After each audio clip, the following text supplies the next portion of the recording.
on my way to an army camp in the snow, here at the top of the world, where NATO troops are training in Arctic warfare. Right here, next to this long, snowy border with Russia. It's over 1,000 kilometers long, and it separates Finland from its neighbor, a country with 26 times the population of Finland. Finland also borders the Baltic Sea, where NATO has been clashing on the water with Russia's shadow fleet of ships. It's also squarely in the Arctic region, another newly vital geopolitical domain. This is a place where empires have clashed, and where they might clash again.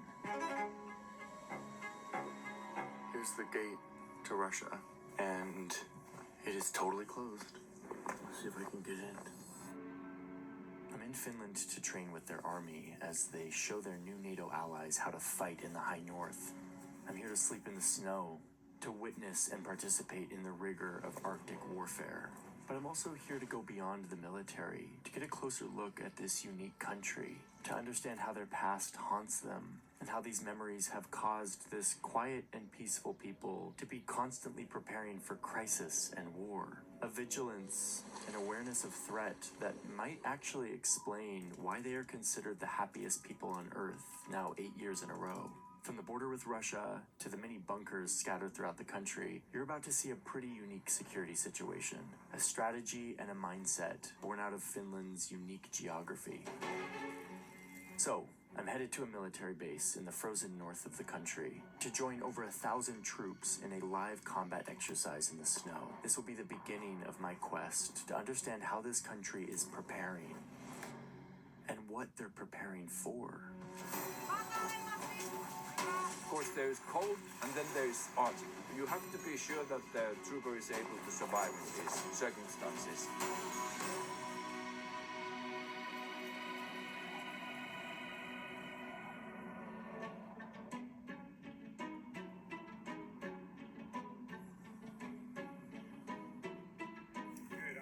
Hey Felix, Johnny. Yes, nice to meet you. This is Felix. He's a captain in the Finnish army who is a skilled outdoorsman. He has a master's degree in Arctic warfare. I know you like maps. Yes, I do. Oh, wow, what a treat. Military maps. Wow, this is awesome.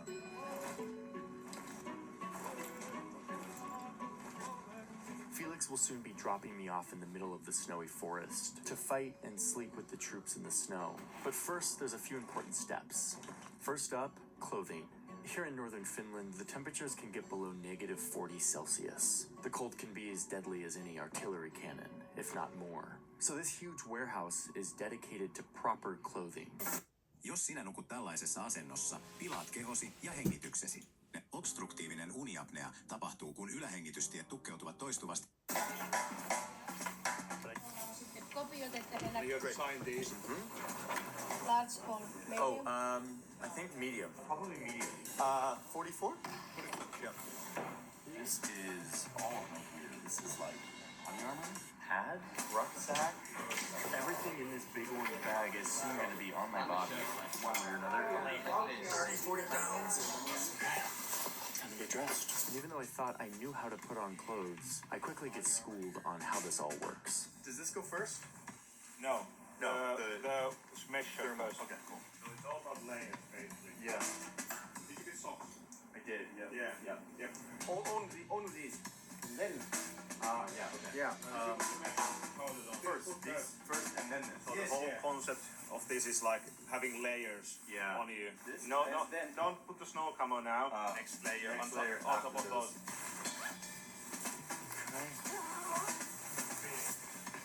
Wow, it's a lot of gear. Go see what it's like to be an Arctic warrior. Next, we wander through the base, headed towards the mess hall. We grab lunch, which for me is just an opportunity to ask nonstop questions to Felix, who wrote his master's thesis on the future of Arctic warfare. And while he said he can't share it with me because it's classified, I'm still peppering him with loads of questions about what Arctic warfare is. Wandering throughout the base, I also get to catch up with the military leaders who direct this group of a few thousand Arctic soldiers called the Jaeger Brigade. The Jaeger Brigade is the northernmost unit what the Finnish Defense Forces has. As a deputy commander of Jaeger Brigade, I Of course, I have the feeling that we are Finnish army the most skilled unit in these conditions. Next, it's briefing time. We head to the command center to get a rundown on what's going on here. This is Arctic Forge. It's a large-scale military exercise in the high north. It's a collaboration between the militaries of the US, Canada, Norway, Sweden, and Finland. It will include over 1,000 troops, all behaving as if they're in a real-world combat scenario. Over at a nearby airfield, the US Army's 11th Airborne Division has just landed, coming in from Alaska. They too are treating this like a real-world combat scenario, behaving as if they're quickly coming to the aid of Finland, who's just been attacked. This is the situation where Finland is in trouble, Finland is in war, we need help, and now we are fighting together, defending Finland. American troops will work together with Canadian and Finnish troops to learn how they fight here in the Arctic, something the Finnish army is expert at. The exercise will play out over this 40 square kilometer swath of snowy forest. The blue team will be comprised of Finnish troops with their new NATO allies from America and Canada, and they'll be trying to defend their territory. And on the other side is the red team that will be made up of a few hundred Finnish soldiers acting as the invaders. They'll be attacking, trying to take territory. This is the team that I will be on. And I didn't know this before I came, but they really pulled out all the stops to ensure that this is as accurate to real warfare as possible. The blanks in these guns are wood-tipped to mimic the sound and kickback of a real bullet. And in addition to these ground forces that I'm embedding with, there's also units of tanks deployed in these woods, hiding in the brush and preparing an offensive maneuver. There's artillery cannons standing ready to fire simulated ammunition across the front line. There's surveillance drones in the air with thermal cameras trying to detect our position, and real fighter jets ready to drop simulated bombs if they see a target. We are sending the message that we are defending Finland and the eastern border of NATO, and now we have also the Allies troops here to be part of that. This multi-day exercise is about to begin, but first Felix wants to put me through some training.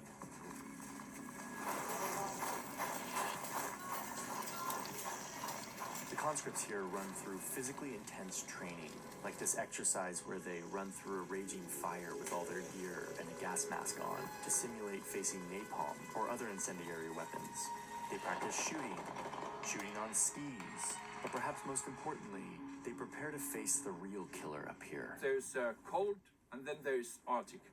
Fighting in the Arctic means potentially falling into a river or one of Finland's nearly 200,000 lakes. So I'm about to get on some skis and fall into this river on purpose and then try to get myself out, all without panicking. So I have to make sure I'm calm before I dig myself out. Man, what have I got myself into here? Good job. What's your name? What's your name? Johnny Stay Harris. down, stay down. What's your name? Johnny Harris. What's your job? I'm a video journalist. How do you like Finland? I love Finland. Is it cold down there? It is very cold down here. Okay, you make it up.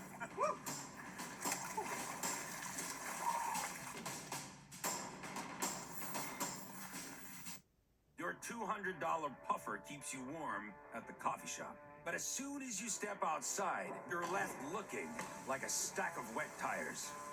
You need the new 340 GSM military-grade bearskin hoodie to get comfortable in the wild.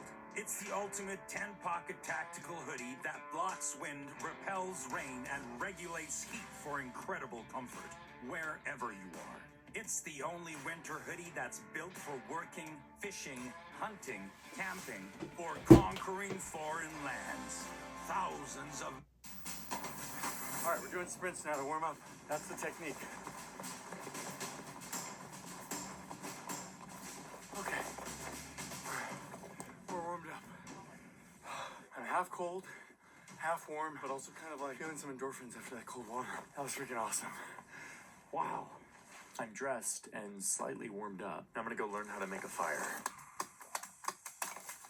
Felix shows me the ways and makes it look pretty easy. But now it's my turn. You can cut this part out. Let's see if I can get the single light. Nope. Man, you made it look so easy. You're holding it wrongly. I am not going to survive the night. Oh, this is hard. I'm determined to make this happen. Okay. Moment of truth here. Take the road a bit. Oh, yeah. You got it. Okay, there we go. More stuff, more birch bark, more birch bark. Yeah. There she is. Cool, we got a fire, folks. It seems like a lot of these survival skills is about not panicking, keeping yourself calm, even when you kind of want to freak out. For US Army, in the tents, they mostly use gasoline, diesel heaters, propane or whatever. Yeah. And in Finland, all of our tents are basically heated up with firewood with stoves. I keep having to remind myself that there's 5 million people in this country. Like, that's the size of, like, the state of Oregon. And yet you guys have this military that, like, people come to learn from. It's pretty impressive. Do you feel proud of that? Of course, we don't have the budget to be like a full-scale, huge army. We have the conscript service. Thank God we have stick to that. Most of the men have been through conscript service, have a wartime duty, know how to use guns, know how to ski. Like, the whole thing is embedded in the Finnish society. Yeah. That if the bell rings, we're gonna take up arms and do our job to keep the Finland independent.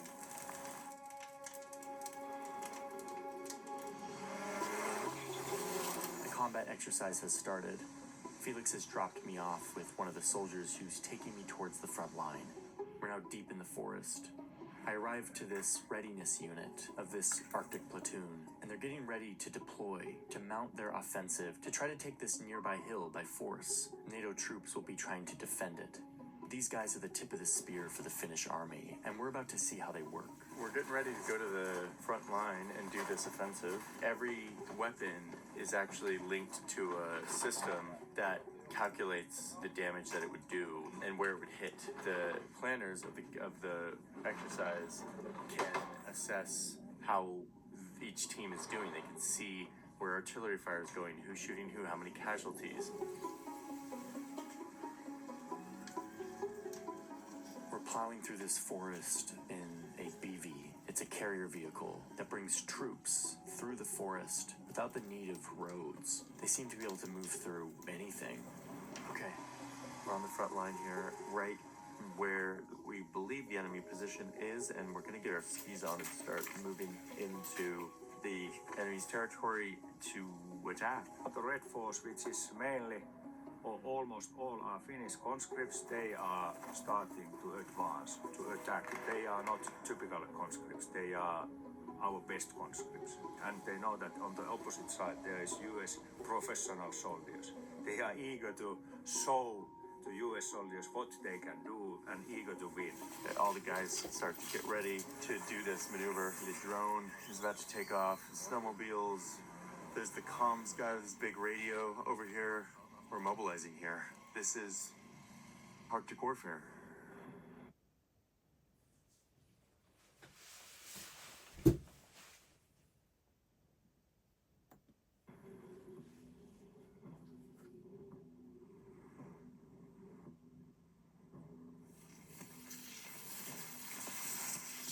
So we're moving through this forest right now, clearing this area.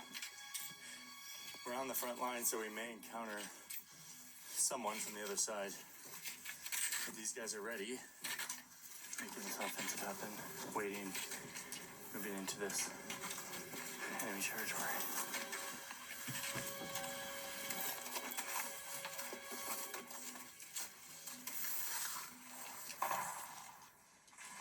Shots ring out from a firefight that is happening from another unit on the front line.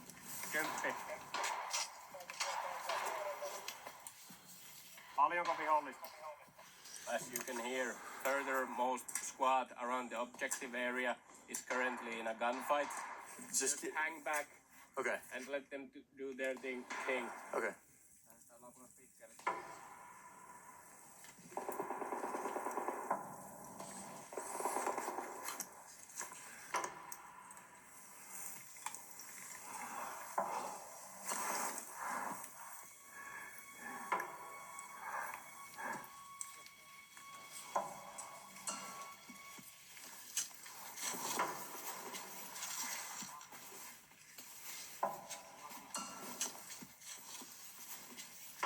We're close to our target. And then, a few meters later,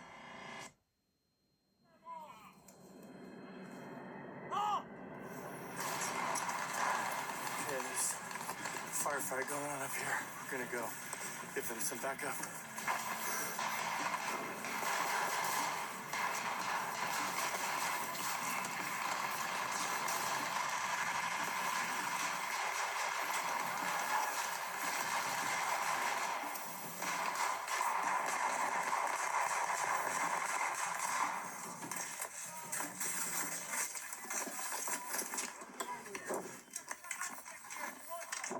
My unit wins this firefight within 20 minutes. We've captured these troops. It's a unit mostly made up of American Army troops. The guys will check your gear and see if you have anything we might have interest in. These American troops came here to train with the Arctic war experts and are finding all kinds of surprises. The first of which is just how to move through such deep snow.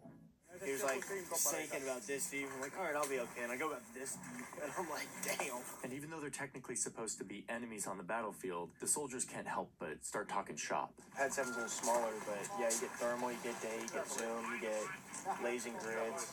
Pretty good stuff. Earlier, when I was back on the base, I caught up with another group of U.S. soldiers in the cafeteria. The Finns are masters of skiing, so they're able to basically use the terrain to their advantage. The field craft of it is the most interesting part of it. That's one thing we can really learn a lot from the Finns, because there's like the United States Army way of doing things, technology, and this, like in environments like this, what's old is new. This stuff works, and so being able to learn those lessons is critical. So through this sneaky offensive, we captured this hill, completing our objective for the morning. All of this is being updated on a live map back at HQ. The day continues with more operations and fighting all over this battlefield.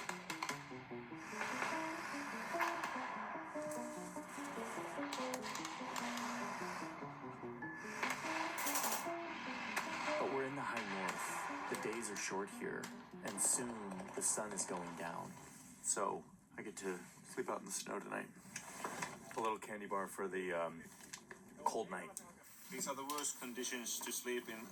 Maybe the worst possible weather to sleep in a snow that he's gonna be doing. Out here in the Finnish forest. And I wouldn't be able to do this kind of video if I didn't have a sponsor. In fact, my whole channel is made possible because of sponsors. So I'm going to take a minute to thank today's sponsor, who is Incogni, a longtime sponsor of the channel. Incogni is the solution to all of the spam and junk that we get in our emails and telephones in recent years. There's an entire world of data brokers who take your phone number, your address, your age, your browsing history, and they sell it on an open market to lots of different people, corporations, insurance companies, people search sites, who then use that data to try to sell you things or try to jack up your insurance prices or make it available for people to search who you are. And perhaps most annoyingly, to send unlimited robocalls and junk emails to your world. This has always been an issue for me. I made a video a while back about how annoyed I was by junk mail. I actually tried to stop it in that video and was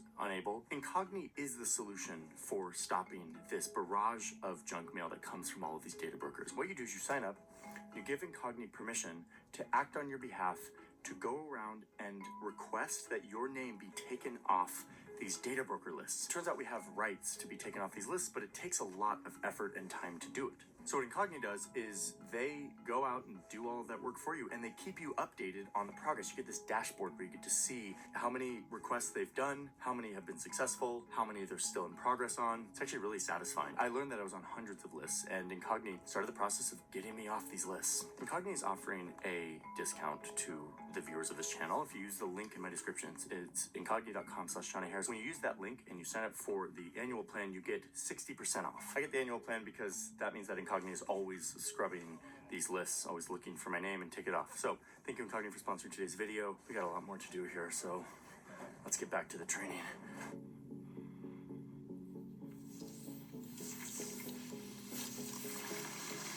Night has fallen, and I'm riding back to camp on a snowmobile. We have our headlights turned off, and we're navigating with night vision. There are drones and jets in the air. They'll be able to see us if we create too much light or heat. We're still in combat mode, and because we're already so deep in this forest, we're gonna camp out here. Here in the tense darkness, I get briefed by our unit leader. the situation is as follows. So we have our basic defensive posture. Squads are scattered around there in the wilderness. Right now we are making preparation to move into the cold base. Cold base. That doesn't sound very comfortable. I learned that this means we need to sleep in the snow to make our shelters as cold as possible to avoid being detected by the infrared heat sensors from the drones overhead.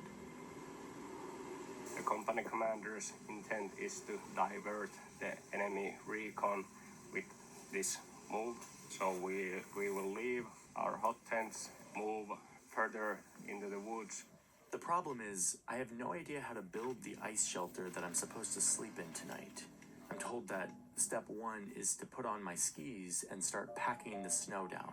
I really have to go to the company command post, get my orders, so I will see you in a couple of hours. Okay, perfect. Thank you so much. I appreciate your help. At this point, despite the instructions I've been given, I still feel out of my depth. Luckily, another conscript wanders over to help. Hello. Hi. We haven't met yet. Hi, I'm Johnny. Nice to meet you. How are you doing today? Very nice.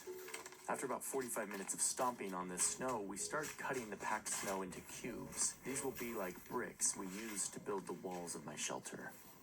While we're building, we get talking about what it's like to be in this unit that is the first to go into conflict. How do you feel about that? Is that kind of make you nervous, or? No, it's just our job to do. Yeah. Protect our country. All right, we've got ourselves a nice-looking shelter here. It's coming together. Can I offer you a piece of Finnish? Oh, of course. Thank you so much. Wow. That'll warm me up. Oh, wow, that's so good. Best chocolate in the world. It really seems like it. Wow. Cool.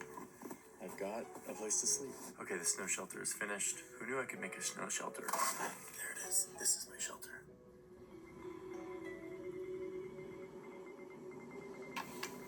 Okay, little update. It's now after midnight, and the platoon leader has woken me to tell me that my shelter does not disguise well enough because the tarp kind of sticks out, and my thermal signature will be picked up by infrared drones. So we have been up cutting down trees with big branches and putting them on my roof, and then putting the tarp over that so that it's more supportive, so I can pile it full of snow, and then branches on top of that snow. So I've done that for the last hour, and now my shelter is very well disguised from both optical and infrared sensors. And I can go back to bed. The problem is, my shelter now looks like this.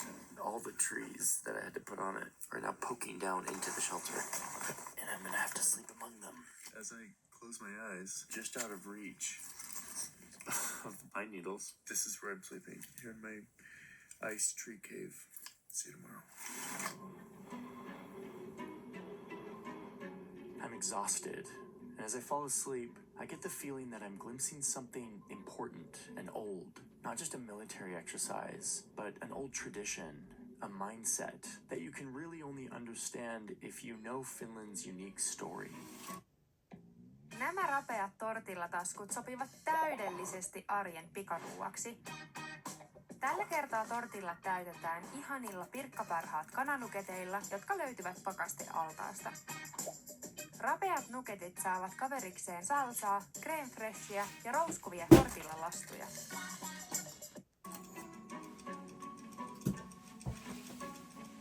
Finland is stuck between East and West. They were ruled for centuries by Sweden. Then they were conquered and annexed by the Russian Empire in the early 1800s. During that time, Russia tried to stamp out Finnish culture, tried to turn this land and its people more and more Russian, but they resisted.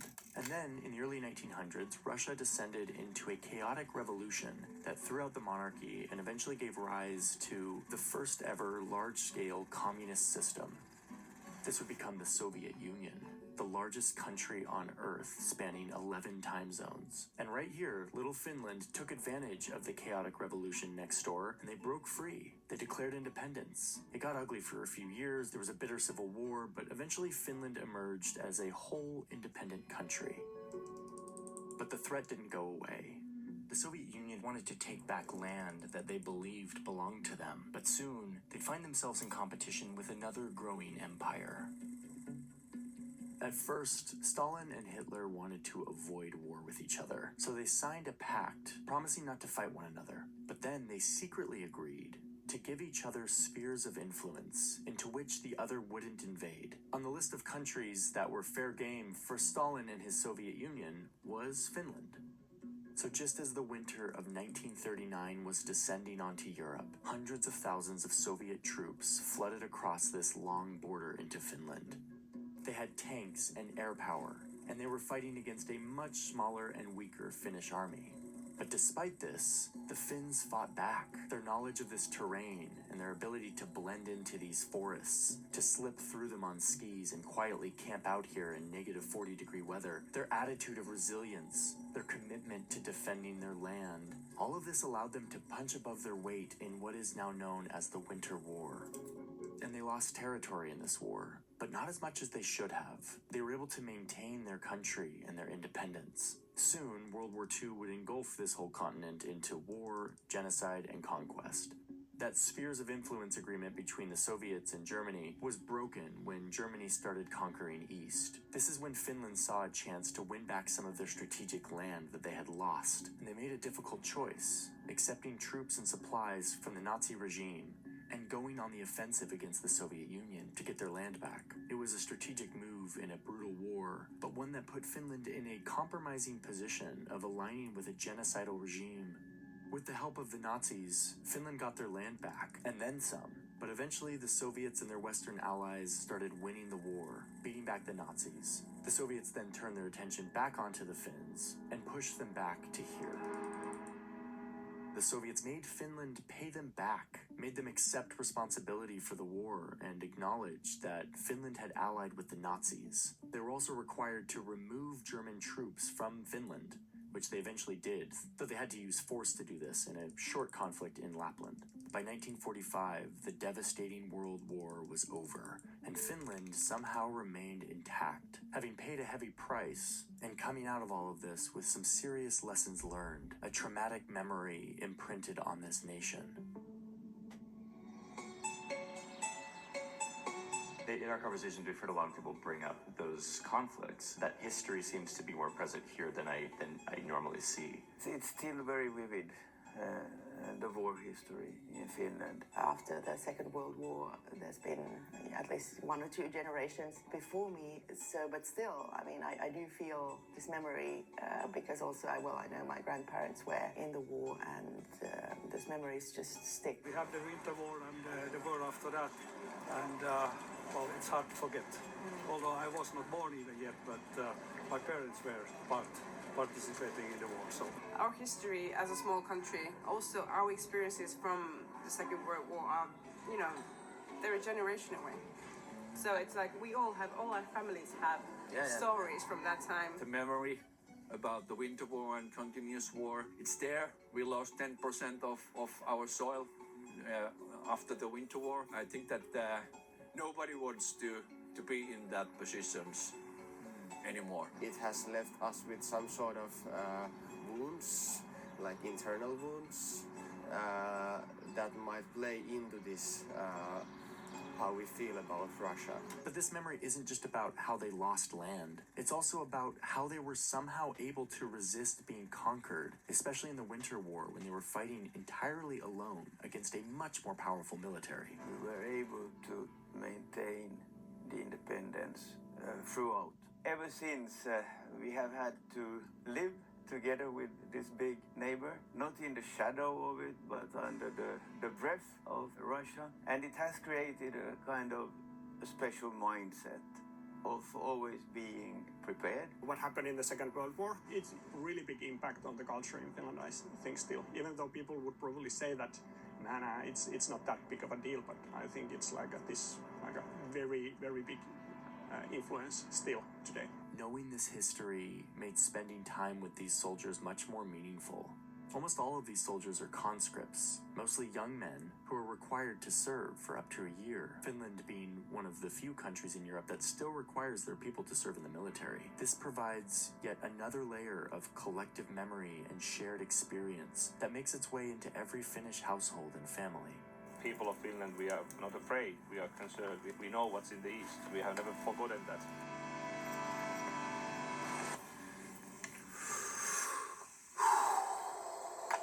What a night. Time to go.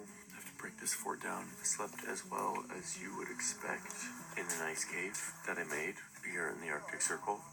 A lot faster to kill it than to create it, but that's how it goes, I guess.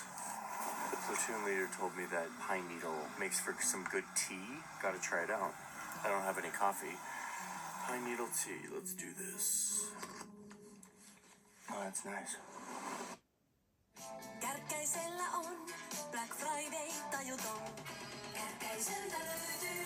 Kärkkäiseltä tuhannet Black Fridayn supertarjoukset.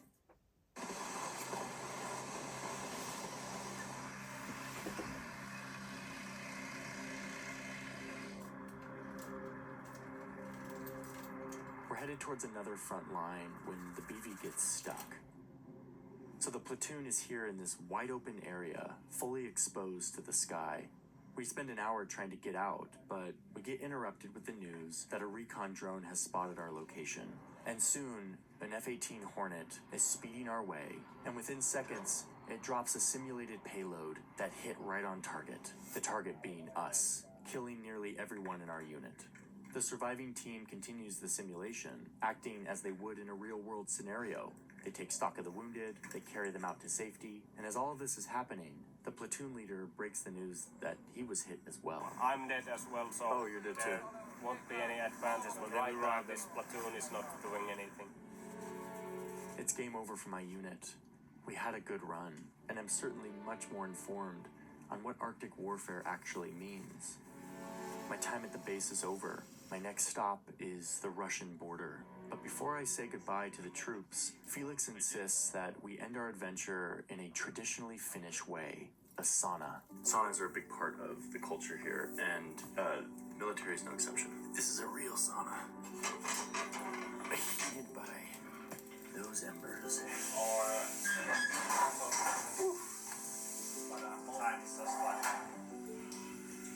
And even though my training is done, I can't help but head down to an ice hole, cut into the river. He's done this. I'm alive before. I got it. Woo! That was amazing. Oh man, there's nothing better. There's nothing better.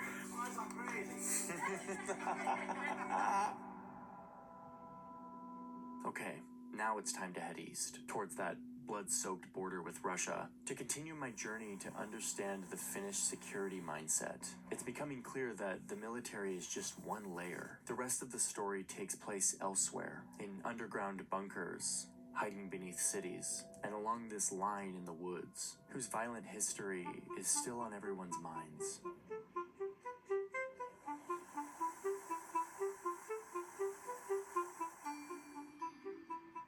After World War II, Finland had to play a delicate balancing act. They found themselves once again in the middle of two big hostile forces. Their former invaders, the Soviet Union and their allies to the east, and the US and their European allies to the west. Finland was squeezed between this global Cold War. But being a totally independent, sovereign democracy that was increasingly leaning west, Finland still had to deal with the fact that this superpower, the Soviet Union, like all superpowers, felt entitled to a sphere of influence around its borders. Finland knew all too well how easily the Soviets could violently cross this long border to secure that influence. It was etched in blood in their collective memory. So while Europe was hardening into an American-led alliance, Finland had to walk a tightrope. We have always known that Russia is or can be a threat, but always still, focusing very much on defense and the potential threat which Russia might be posing. People saw a risk in kind of stirring up the situation that we had in the area.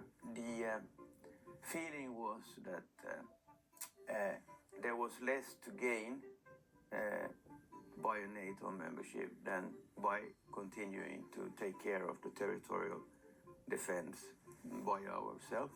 In retrospect, we now see that Finland played this situation very well. They promised to stay non-aligned, meaning joining neither alliance. And instead, they would go on to continue building a capable military based on mandatory service and founded on the principles of resilience, discipline, endurance, and a commitment to keep alive that collective memory of the importance of defending your soil. And, somewhat famously, the sauna helped in keeping the peace. During the tensest years of the Cold War, one Finnish president would invite the Soviet leader, Nikita Khrushchev, to strip down and sauna with him, where they would talk geopolitics, build rapport. Many believe this was one important way that Finland avoided tension with the Soviet Union. Meanwhile, the border between these two countries thrived. Trade flowed, tourists came, these neighbors stayed peaceful. But eventually the Soviet Union fell, and global peace seemed right around the corner. Most countries in Europe pared down their military. They did away with mandatory service. But Finland did not. They stayed the course of vigilance and preparedness, their proximity too close, their collective memory too strong to let them let down. Quite many countries has lost their ability to fight this kind of close fight that we are expert on. I guess it's also the consciousness that the reality could be so different if we lived in an autocracy like Russia. But soon, the careful tightrope that Finland walked for decades would soon be shaken. Ukraine is under attack by land, sea and air. Cities across the country come under intensified attack. Well, to be honest, I remember it like it would have happened yesterday. I stayed awake that night, and that changed everything. It was a complete disappointment, and the trust was gone in one night.